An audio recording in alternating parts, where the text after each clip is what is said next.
On these two brochures, I have things that you can do. Yeah, those brochures. suggestions. When you figure out how we frame this issue for paper ballots, and after hearing Patty, you understand how important hand counting of paper ballots can be to our electoral process. And we must not be bamboozled by these vendors anymore, as our Secretary of State is apparently so willing to be. She says that we are going to negotiate our way out of this situation with the vendors, the same vendors that sold us this plastic crap. Which ties into this. This, and I'll pass this around now, I just want to explain it before you got it. This is the lobbyist certificate for Aaron Ackerman. Aaron Ackerman is not only an ES&S lobbyist, his firm is lobbyist also for Diebold. Aaron Ackerman is the lobbyist for the Ohio Association of Election Officials. Aaron Ackerman got to help Jennifer Brenner pick the 12 election officials that were part of Project Everest. Yeah, Project Everest testing. And there were 12 election officials. Out of those 12, 10 of them, just going into the files that I have, 10 of them I had serious legal problems. One is from Knox County, and where they misallocated the machines for Kenyon College. And then we've got a bunch of other counties here. Many of these people rigged their recounts. Many of them destroyed their election records. Some of them never sent a letter explaining why they destroyed them and why she would, I've been begging her to arrest these people, but why she would include them in the Project Everest testing. Now, and in her letter, this letter she wrote to the State Controlling Board justifying her asking for the $1.9 million of our money to test the machines. And although I'm happy it showed the machines are bad, I'm less happy about her spending the money and having this group on it, because it actually means her results don't mean crap to me. You know, it's all dirty. And so with Aaron Ackerman, this is one of his certificates. You can go online at the Secretary of State's site, and you can go in and look at the other certificates for who else Aaron represents. There's another company. He was the one who got to pick the elections officials from those particular boards of elections to be on the Project Everest team. And in 2004, when they were in 2005, actually, when they were choosing all the new machines that they were going to pick for the HAVA requirements, the Help America Vote requirements, at that time he was an ES&S lobbyist and the lobbyist for the Ohio Association of Election Officials. So I'll pass those on, but I just wanted Patty, to tell you what they are. Can I say just a few things? We're Sure almost, can. the time is almost gone. Things to remember, to get out there, get acquainted with your local Board of Elections officials. Go find out when the meetings are. Go personally and get to know these people. What they're going to try to tell you is that historically, paper ballots have a really long record of fraud.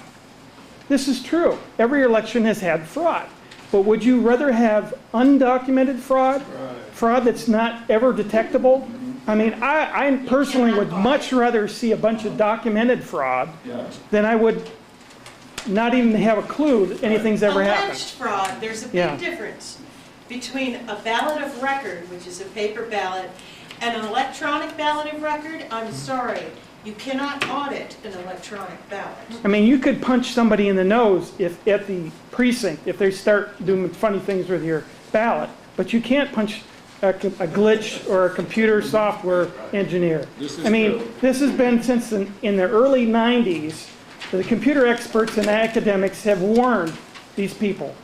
And I attended the state hearings back in 2004 after the HAVA funds were made available, and I actually talked to the election officials, assistance officials that were from the federal government.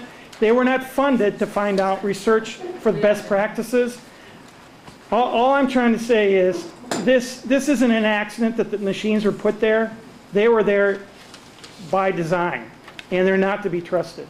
The Secretary of State and all, you know, I hate to say it, but it's a partisan divide. During those hearings, The Democrats, for some reason, wanted an audit trail. They wanted a paper trail. This was back before the machines were ever considered what they were going to buy. The Republicans thought it was just fine to have a machine that didn't have a paper trail because paper trails were notorious for being subjects to fraud. So there's just something basically wrong when you can't look at the same facts and come to two different, very diametrically opposed positions.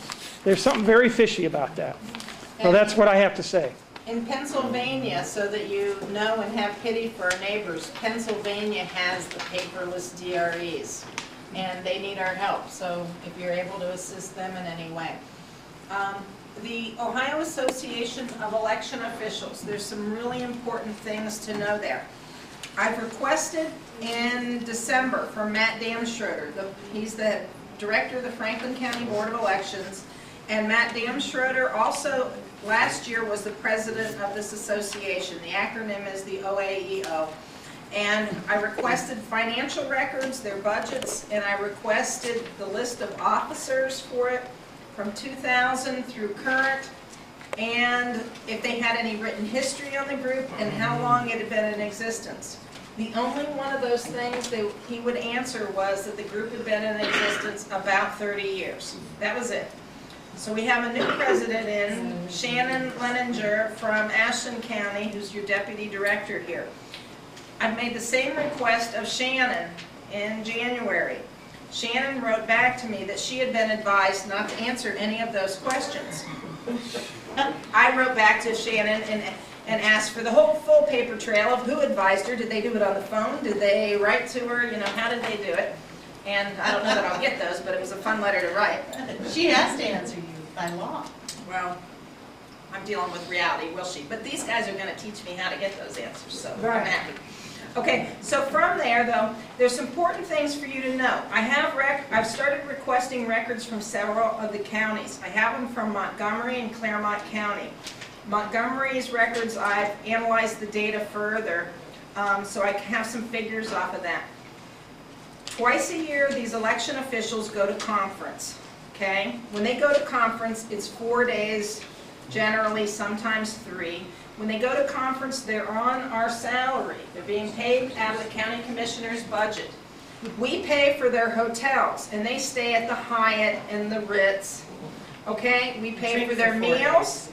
We pay... No Motel 6, yeah, that's what I was thinking. No, They drink the whole time. no, we pay for the hotel, the meals, mileage on their cars, their fuel, their parking. Their And booze. their booze. No, No? no, we don't pay for their booze. Well, that I Why know are they of. drinking on our It time, though? specifically says, yes.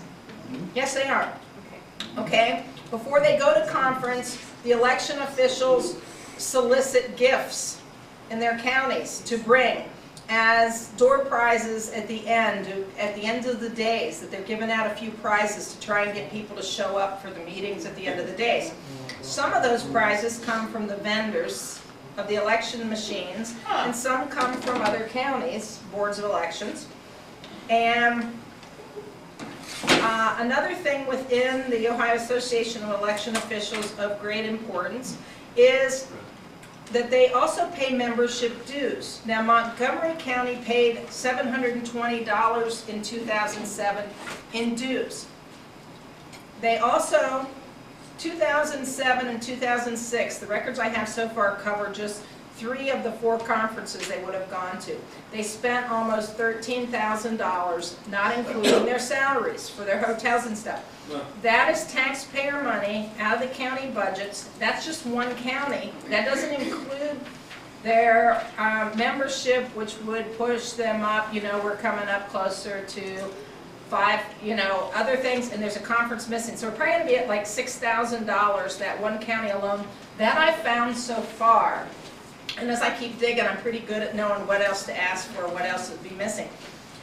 Now, we're being told that we're not allowed to see their budget. This group of election officials has come out very strongly against Bruner's recommendation to get rid of these DREs. And they've got a paper, and I can send you their whole paper they wrote. It's a 4-page